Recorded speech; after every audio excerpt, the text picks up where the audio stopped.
Olá, tudo bem com vocês? Mais um dia aqui nessa leitura maravilhosa. Eu, Meu Pavio Curto e Deus, o livro de Lisa Beveri. Então, vamos dar continuidade a este livro, que como o Senhor tem ministrado o nosso coração, não é verdade? Então, vamos lá, o tópico 5: crimes passionais. Era uma manhã idílica. Minha querida amiga Cris, acompanhada de seus filhos, viera fazer uma rápida visita e nós havíamos desfrutado alguns momentos de sossego tomando café saborizado e adoçado com sorvete na varanda da casa. Observávamos com satisfação enquanto nossas 4 crianças brincavam juntas e alegremente no quintal. Não havia ocorrido nenhuma briga sequer entre meus 2 filhos e os 2 filhos de Cris. O sol refletia em seus cabelos enquanto corriam entre as árvores e subiam nos brinquedos. Uma brisa suave amenizava a umidade da Flórida. E o telefone não tinha tocado nenhuma vez. Podemos conversar sem interrupções durante quase uma hora. Em meio a essa paz, tinha sido fácil esquecer as muitas coisas que nós duas ainda precisávamos fazer. Suspiramos, cientes de que não poderíamos ficar ali para sempre. Tínhamos terminado de tomar o café e logo seria a hora de preparar o almoço. Ao chamarmos nossos filhos, pensei toda orgulhosa: que crianças mais felizes e emocionalmente saudáveis eu tenho. Passei a mão na cabeça delas enquanto entrava pela porta de correr de vidro. Um comportamento assim tão exemplar merecia ser recompensado. Todos haviam brincado juntos tranquilamente, sem conflito. Espere só um pouquinho, Cris. Vou acompanhar você até a porta. Quero dar um doce para as crianças por terem se comportado tão bem enquanto brincavam juntas. Fui até a cozinha, peguei um pacote de balas de goma em forma de dinossauros. Para vocês comerem depois do almoço, disse eu. Cada um pode pegar 2. Austin, distribua os doces. Coloquei uma porção generosa na mão do meu filho, de 2 anos e cabelos encaracolados. Com uma hesitação, ele estendeu a mão ao seu amigo de 6 anos e escolheu com cuidado 2 doces coloridos. Em seguida, Addison, meu filho de 4 anos, também pegou-lhe 2. A filha de Cris estava prestes a pegar também quando Austin cerrou o punho. Austin, deixe a Richie pegar os dinossauros dela, incentivei. Não, respondeu Austin. Quando ele se voltou para mim, vi a conhecida determinação em seu olhar. Austin, tem mais um monte de doces na cozinha. Dê 2 para ela, e se você não gostar dos que sobraram na sua mão, pode escolher do pacote. Em resposta, ele se agarrou ao pote da caixa do correio e fez que não com a cabeça. Comecei a ficar com vergonha. Eu estava sendo sensata e tinha até reconhecido que não havia sido uma ideia muito brilhante pedir para ele distribuir os doces. Não houve nada que o fizesse mudar de ideia. Minha amiga precisava ir embora. Então, corri até a cozinha, peguei o pacote de doces e deixei que sua filha escolhesse 2. Enquanto Cris e os filhos entravam no carro e colocavam um cinto de segurança, Austin permaneceu firmemente agarrado ao poste da caixa de correio. Resolvi ignorá-lo naquele momento. Despedi-me de todos e pedi desculpas pela falta de gentileza dele. Enquanto acenava para o carro, eu disse: Vem, Austin, vamos entrar. Addison correu para dentro sem problemas, mas Austin recusou a sair de onde estava. Fui calmamente até a caixa de correios, torcendo para que nenhum vizinho estivesse assistindo aquela cena. Quando percebi que não poderia convencê-lo a entrar, olhei para ambos os lados e o desgrudei da caixa. Claro que um carro passou em frente da nossa casa no exato momento em que ele berrava e chutava, e eu o arrastava pelo gramado. É provável que alguém pense que estou sequestrando uma criança. Os pensamentos arrogantes sobre a educação maravilhosa que eu estava dando aos meus filhos logo evaporavam. Uma vez dentro de casa, a situação não melhorou nem um pouco. Eu abri mão de Austin, removi os doces suados e esmagados e mandei que ele fosse para o quarto dele e ficasse ali até se acalmar. Deixei-o no hall e fui para a cozinha, mas vi que ele não tinha intenção de obedecer. Não vou para o meu quarto, declarou ele. Vai sim, retruquei calmamente. Vai sim, retruquei calmamente, sem sair da cozinha. Não vou para o meu quarto, gritou ele ainda mais alto. Vai sim, você vai me obedecer, disse eu, mantendo a voz baixa e calma. Não vou, ele berrou. A essa altura, notei que a voz dele não estava mais vindo do hall, mas sim da escada. Vai sim, respondi. Gesticulei para que Addison fosse espiar e me dissesse onde Austin estava. Ele está sentado na escada lá em cima, sussurrou Addison. Eu não vou para o meu quarto. Gritou Austin novamente. Dessa vez, eu simplesmente o ignorei e comecei a conversar com Addison. Austin continuou a repetir suas declarações de independência por mais uns 15 minutos. Vou colocar o carregador. Mas com um entusiasmo cada vez menor. Então, eu ouvi dizer de forma enfática: não vou dormir, não vou tirar uma soneca. Ele repetiu essas frases mais algumas vezes e depois fez silêncio. Quando fui espiar, imaginei que ele estivesse olhando no alto da escada, mas não o vi em lugar nenhum. Na ponta dos pés, fui até o andar de cima, onde o encontrei dormindo na cama. Por que resistimos tanto? Austin sabia que, em alguma medida, que ele estava errado e reconhecia até mesmo aquilo de que precisava. Em meio aos protestos, ele foi tirar uma soneca, porque ele havia resistido tanto. Era evidente que estava cansado e esgotado. Aliás, por que nós resistimos tanto? Especialmente quando estamos cansados e esgotados? Creio que muitas vezes nós resistimos pelo mesmo motivo que levou Austin a resistir.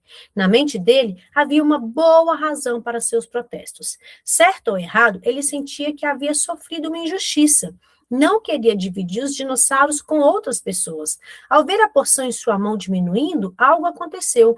Ele fechou o punho para mostrar que tinha chegado ao limite. Não estou nem aí para o que a mamãe ou qualquer outra pessoa diga. Não vou dividir com mais ninguém. Quando Al se despertou da soneca em um estado mais racional e calmo, expliquei a ele o seu comportamento havia sido inapropriado e que ele não seria recompensado. No fim das contas, ele nem ganhou os dinossauros de goma que tanto queria. Muitas vezes, as crianças exemplificam de modo visceral e evidente aquilo que os adultos aprenderam a encobrir com a prática de boas maneiras. Uau! Quero deixar claro aqui que não estou defendendo o comportamento de Austin, nem seu egoísmo. Muitas vezes as crianças exemplificam de modo visceral e evidente aquilo que nós adultos nós aprendemos a encobrir com a prática de boas maneiras. Nosso desdém bem educado muitas vezes obscurece a questão. Eu havia permanecido calma durante todo o episódio, não porque sou uma mãe maravilhosa. Será que alguém é? Quando se trata de educar filhos, preciso diariamente da graça e da sabedoria de Deus. Quem não precisa? Eu preciso, todos os dias. Mas porque eu me vi nele, lutei muitas vezes por me sentir frustrada com a impressão de ter sofrido injustiça, sem saber como articular esses sentimentos. Nessas horas, fiz declarações absurdas de independência, como quem diz: vou fazer o que preciso, mas sob protesto. E só quando eu estiver afim vai ser no meu tempo e do meu jeito. Sempre ficamos iradas quando sentimos que fomos alvo de uma ofensa, quando algum limite real ou imaginário em relação a nós mesmos foi transgredido. As pessoas se aborrecem em relação àquilo que se apegam mais apaixonadamente. Já definimos ira como um estado físico de alerta ou agitação que nos deixa de prontidão. Por isso, nós devemos olhar para a ira a nosso favor, usar a ira a nosso favor, em estado de prontidão. Portanto, é preciso ir muito longe para perceber que a ira também abrange a paixão. As pessoas se aborrecem em relação àquilo a que mais apegam apaixonadamente. Por exemplo, é possível que outros passem dos limites em algumas áreas e eu não fique aborrecida com essa transgressão. Essas áreas variaram e mudaram à medida que fui amadurecendo e meu contexto de vida e os meus referenciais também mudaram. O exemplo, né? É possível que outros passem dos limites em algumas áreas. E às vezes essa situação com filhos, às vezes a gente fica tão irada, porque é filho. E se às vezes é outra criança, a gente fala, tá tudo bem. Por que que às vezes o mesmo comportamento com o filho, nós damos lugar para a ira? E por que que o mesmo comportamento de outra criança, só porque não é parente, a gente usa a ira como uma prontidão para servir, para ajudar aquela criança? Por isso que a gente tem que sempre autoanalisar. Como eu estou tratando os meus filhos? Como eu trato a visita? Porque devemos usar a ira em prontidão. É nossa ajuda, a nosso favor. Tanto para quem nós amamos, quanto para as pessoas que estão ao nosso redor, que não é parente também. A paixão da ira. Quando eu estava no ensino médio, não havia nada que eu não temesse mais do que ser alvo de piada por causa da minha prótese ocular. Lembro-me de um incidente específico no qual reagi a um ataque de fúria. O time de futebol americano da escola estava jogando, e alguns amigos e eu estávamos tentando chegar aos nossos lugares na arquibancada lotada. Eu detestava esse tipo de situação, pois sabia que estava incomodando outras pessoas e não gostava que voltassem a atenção para mim. Eu era a última pessoa dessa procissão rumo aos nossos lugares, e enquanto passava por espectadores irritados. Ia pedindo licença e me desculpando. Quando cheguei a um sujeito grandalhão e nada gentil, ele disse: sem problemas, caolha. De imediato senti meu rosto ruborizar. Parei e me voltei para o garoto. De que você me chamou? Perguntei, desafiando-o a dizer na minha cara o que tinha dito pelas costas. Ele me olhou fixamente e repetiu: caolha. Meio segundo depois, sem eu ter consciência do que havia feito, o conteúdo do meu copo de refrigerante estava no rosto dele. Olhei para meus amigos, mas eles já estavam sentados, perdidos em um mar de adolescentes. Trêmula de raiva, de medo, passei pela multidão surpresa em direção ao meu lugar. Nem me lembro de o que o grandalhão disse.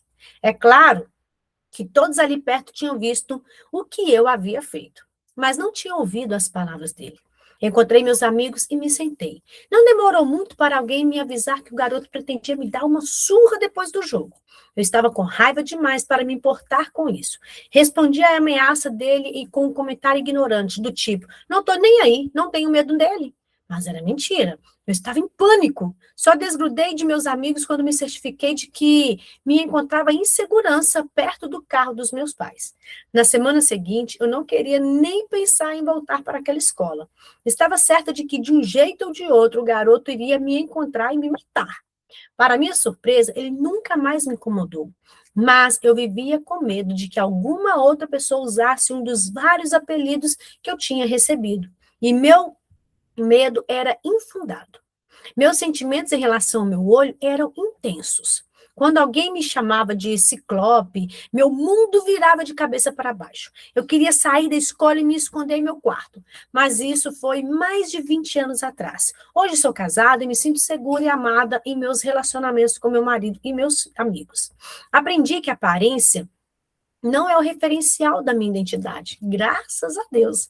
Meus horizontes se expandiram grandemente desde o ensino médio. Não sou mais definida nem limitada por minhas experiências na escola. Tornei-me cristã e aprendi a enxergar para além de mim mesma. Isso é o que nós lemos, né, sobre identidade moldada. Você não é definida pelo que ouviu, você não é definida pela a sua aparência, pelas suas experiências, mas sim pelo que Deus diz quem você é. Uau! Sou uma mulher adulta com 4 filhos. Não ligo nem um pouco para os apelidos que alguém possa inventar a meu respeito, mas não lido bem com as situações em que as pessoas ofendem meus filhos. Eles são a nova área da minha vida que desperta paixão. Em geral, minha reação inicial consiste em interferir e proteger meus filhos da possibilidade de sofrimento. A ira com forma que eles são tratados não desencadeia dor pessoal, mas sim uma reação intensa e protetora que fica entre uma mãe ursa e uma mãe normal. De uma mãe normal. Tenho consciência de que a paixão que tenho nessa área talvez seja excessiva e sempre tento me distanciar um pouco e avaliar a minha proteção, se é realmente necessária. Afinal, tenho 4 filhos meninos que não se abalam com tanta facilidade quanto eu costumava me abalar. Voltemos ao incidente na arquibancada. Na época, pareceu-me impossível não jogar refrigerante no garoto. Ele impensavelmente deixar passar ou ignorar seu comentário. Era impensavelmente deixar passar ou ignorar seu comentário. Para mim, era uma questão de vida ou morte. Se o garoto tivesse me agredido fisicamente, eu teria lutado com todas as minhas forças e não teria nem mesmo sonhado em pedir desculpas por ter jogado refrigerante no rosto dele. Eu era uma descrente, ignorante e de cabeça quente. Mas onde foi parar essa paixão? Será que por meio, será que por não estar mais presente em mim, eu não reagiria hoje da mesma forma a um acontecimento desse tipo? Não, ainda nutro sentimentos apaixonados, mas essa questão deixou de ser importante para mim, deixou de ser uma ofensa. Isso não significa, porém, que eu não dê valor a opiniões em outras áreas da minha vida. E é bem possível que essas áreas mudem ao longo dos próximos 20 anos. Né? A gente tem essa experiência. Hoje eu tenho 41, aquilo que eu dava muito valor aos 20, hoje já é diferente, hoje eu dou valor a outras coisas. E é isso, vai mudando. E talvez isso mude ao longo daqui 20 anos. Proponho que ampliemos nossa definição de ira. Trata-se de um estado elevado de prontidão física e emocional para defender algo a respeito do qual temos sentimentos apaixonados e, em geral, temos sentimentos apaixonados a respeito de coisas que são importantes para nós. Ou seja, quando eu era mais nova, adolescente, eu tinha muito isso com a minha altura. Quando alguém falava da minha altura, eu ficava brava, irada. Por quê? Porque igual ela, né, que era sobre o olho. Mas hoje eu sei. O que me define não é a minha altura. Deus quis que eu fosse baixinha assim, está na genética, e tudo bem. E tá tudo bem. Hoje eu posso usar o salto e tá tudo bem. Então, assim, aquilo que eu importava na adolescência, hoje eu não ligo mais. É sinal o quê? De amadurecimento, sinal de que a minha identidade já está firmada em Deus. E você olha para você, aquilo que muitas vezes está te ferindo, se alguém fala a respeito, olhe para a sua identidade, que ela vem estar firmada em Deus. Por isso que é importante olharmos sempre para a palavra de Deus. Olharmos sempre como nós definimos essa ira, como nós usamos essa ira. Algo que nós somos apaixonados. Não é verdade? Cristo amava a igreja, Cristo a casa de Deus. Então ele com aquela ira santa derrubou os cambistas, as mesas dos cambistas. Por quê? Porque estava fazendo a casa de Deus algo ali para vender, para se lucrar. Para vender o que? Os sacrifícios e lucrar em cima das pessoas. Então nós devemos entender, usar a ira a nosso favor. Portanto, não costumamos nos irar em relação aos fatos triviais, a menos que estejam ligados a maior escala, aquilo que é importante para nós, tá vendo? Aquilo que é importante para nós, que nós vamos ficar mais irada. Consideremos agora a paixão. Muitas vezes nossa cultura confina a paixão à sexualidade, mas ela abrange uma gama muito maior de sentimentos e evidência ao indivíduo muito antes de despertar o desejo sexual. Precisamos de uma definição clara de paixão, pois ela abarca dois extremos das emoções humanas, amor e ódio. A paixão está ligada intimamente aos seguintes termos de afeto: emoção, entusiasmo, empolgação, desejo, predileção, amor, afeição, encantamento, anseio e ardor. Também associada aos termos igualmente fortes de alienação e distanciamento, como fogo, rompante, fúria, cólera, raiva, indignação, violência, ressentimento, veemência e furor, ou seja, amor e ódio. Tendo em mente as ideias acima associadas à paixão, examinemos o seguinte versículo. Feliz é o homem que preserva na provação, porque depois de aprovado receberá a coroa da vida que Deus prometeu aos que o amam. Tiago 1,12. Temos aqui a promessa e a admoestação que antecede a advertência. Creio que caminham juntos, com a advertência que Caim recebeu. A promessa de bênção para aqueles que escolhem o caminho da vida. Evidentemente, Caim não perseverou ao ser provado e tentado. Em vez disso, matou o seu irmão.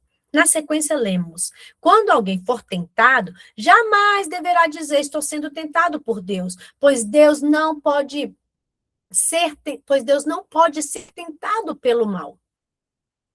A ninguém tenta. Cada um, porém, é tentado pelo quê? Pela sua própria cobiça, sendo por essa arrastado e seduzido. Tiago 1,13. Nós somos seduzidos pela cobiça. Olha o que Tiago escreveu. Olha a oportunidade que Deus deu para Caim. Nós lemos lá atrás. Se procederes bem, a tua oferta será aceita como você também. Mas, cabe você dominar o mal que há em ti, Caim. Cabe nós dominarmos esse mal, dominarmos aquilo que nos faz pecar. Desculpas e mais desculpas. Ninguém deve dizer que está sendo tentado por Deus. Creio que outra forma de expressar essa ideia seja: nem tente jogar a culpa em Deus. Nem tente jogar a culpa em Deus. Nós aprendemos muito bem, gente, com Adão e Eva. Ah, mulher que tu me deste. Ah, serpente. A gente sempre quer culpar o outro, até Deus. Adão culpou Deus. A mulher que tu me deste. Olha só, talvez nós culpamos Deus. Talvez você se lembre da personagem Geraldine, protagonizada pelo comediante Flip, que sempre dizia: a culpa é do diabo. Não creio que os cristãos chegariam a dizer: é culpa de Deus, mas me fez cometer adultério. Ou ele me fez atirar naquele sujeito. Creio, porém, que haja uma outra forma de culparmos Deus inadvertidamente. Costumamos dizer: foi inevitável. Não consegui me controlar. Contradizemos Deus, segundo o qual podemos fazer todas as coisas em Cristo que nos fortalece. Muitas vezes culpamos Deus por algo que nós temos.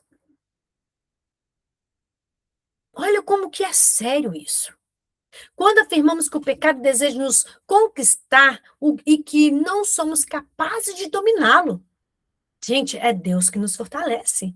Talvez não articulemos essas palavras com os lábios, mas as expressamos em nosso modo de viver.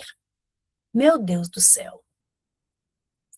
Meu Deus do céu, que Deus nos dê graça para nós não agir dessa maneira, querendo culpar Deus através do nosso comportamento. Ninguém deve dizer que está sendo tentado por Deus. Não fique se remoendo. Então, esse desejo, tendo concebido, dá à luz o pecado. E o pecado, após ser consumado, gera morte. Quando permitimos que a cobiça ou paixões povoem livremente nossos pensamentos, ela sai do ventre das coisas ocultas e silêncios e vem à luz como pecado tangíveis e presentes. Vimos um exemplo óbvio dessa realização em um homem e uma mulher que têm desejo sexual um pelo outro. Eles contemplam mentalmente e com frequência imagens do objeto e de desejo. Muito antes de haver contato físico, há um bocado de fantasia. A mente. E essa fantasia progride de pensamento passageiro durante o dia, o que, a princípio, pode até parecer uma violação. O que me faz pensar nele dessa maneira? Para a meditação à noite, como seria receber sua atenção e seu afeto? Em pouco tempo, a linha divisória entre fantasia e realidade se torna indistinta. Pensar um no outro se transforma em desejo um ao outro. Começa com uma atração emocional que depois se torna física. Não basta mais cada um fantasiar sozinho, é preciso haver contato. Será que ele sente o mesmo? Preciso saber. Talvez esse contato pareça ingênuo, como quem coloca apenas a ponta dos pés na água, mas avança a passos rápidos. As chamas do desejo foram alimentadas por pensamentos da pessoa desejosa e agora ardem fora do controle, ameaçando queimá-la caso o desejo não seja satisfeito. Segue-se o contato físico, e de tão intenso, ambos se consomem no grande incêndio que eles mesmos produziram. O que vem depois é adultério ou fornicação, que, em última análise, produz morte. Morte de casamentos que resultam em divórcio. Morte da liberdade que se transforma em escravidão das paixões. Morte da pureza sexual, pois o leito conjugal foi profanado. A mesma coisa se aplica à ira. Alguém nos ofende e, a princípio, pensamos na ofensa apenas ocasionalmente. Imaginamos o que gostaríamos de dizer àquela pessoa se tivéssemos oportunidade. Pensamos em outros que talvez precisem saber da ofensa que sofremos. Talvez possam nos aconselhar quando se trata de alguém com quem nos relacionamos há algum tempo. Recapitulamos as transgressões anteriores armazenadas na memória. A ofensa cresce e passa a ocupar mais espaço em nossos pensamentos. E vai crescendo, e esses pensamentos vão só aumentando. Exige atenção e da próxima vez que vemos o indivíduo, não nos sentimos mais à vontade perto dele. Evitamos olhá-lo nos olhos e experimentamos a falsa sensação de superioridade ou de desagradável distanciamento. Nesse caso, estamos falando de ressentimento. Uma ofensa está crescendo no recôndito da nossa mente. Em pouco tempo, vamos nos dar conta de que nos tornamos ríspidas e impacientes com aquela pessoa. Ficamos aborrecidos até mesmo de ouvir outros a elogiarem. Da raiva a sentimento. Tem início o pecado. A ira deixou de ser um descontentamento passageiro e se transformou em ressentimento duradouro. Por quê? Porque alimentou aquilo. Progrediu de ira para raiva. E a raiva sempre busca uma forma de extravasar. Não pode ser guardada por muito tempo, pois causa desconforto. Agredimos verbalmente, fazemos intrigas e espalhamos mentiras na tentativa de castigar quem nos ofendeu. A raiva busca punição ou vingança a todo custo. O ódio se insinua e logo vem a morte na forma de relacionamentos rompidos. Confiança destruída e profundas raízes de amargura. A morte sempre representa a ausência de vida. O ódio escurece o coração a impedir que a luz da vida entre. Quem odeia seu irmão é assassino. E vocês sabem que nenhum assassino tem vida eterna em si mesmo. 1 João 3,15. Consideremos essa passagem das Escrituras. Primeiro traz a palavra quem. Isso inclui todos. Não há exceção prevista em nota de rodapé, com as seguintes palavras. Isso exclui todos que foram realmente maltratados por seu irmão ou os irmãos. Quando as Escrituras trazem quem, todo aquele ou todos, isso significa que o texto se aplica a cada um pessoalmente. Não temos a opção de dizer, mas você não entende o que eles fizeram comigo. Quando Deus nos dá uma instrução plenamente abrangente como essa, ela não é apenas uma verdade a qual ele deseja que nos sujeitemos, mas também uma verdade que ele nos capacitará a pôr em prática. Gente, isso é incrível, é Deus que capacita. Ele fala, cabe você dominar, não alimente essa ira para não virar esse rancor, essa mágoa, para não virar raiz de amargura. Mas ele te sustenta. Deus diz que quem odeia seu irmão é assassino. Essas são palavras fortes demais. Eu não quero ser chamada de assassino, de assassina. No entanto, posso dizer honestamente que houve ocasiões em minha caminhada cristã em que encontrei ódio nos cantos mais escuros do meu coração. Isso significa que estou eternamente condenada como transgressora ou até mesmo assassina? Sim, se eu deixar que o ódio permaneça em meu íntimo e cresça. Não, se eu escolher outro caminho. Olha só, sim ou não. Mas se eu escolher outro caminho, de liberar o perdão, de amar como Deus me amou, de amar como Cristo me amou, porque Jesus falou assim, um novo mandamento eu vos dou, amai os outros como eu vos amei. Cada uma de nós experimentou a graça de Deus que nos capacita na sua misericórdia, que cobre nossas transgressões. Nenhum pecado é tão sombrio ou hediondo que ele não possa perdoar. Acaso Deus não perdoa assassinos? Então, por que Deus diz que o assassino não tem vida eterna em si mesmo? Primeiro, há uma enorme diferença entre alguém que comete o ato físico do homicídio, seja passional, seja premeditado, e depois se arrepende por um lado, e alguém que vive em estado perpétuo de homicídio em seu coração por outro.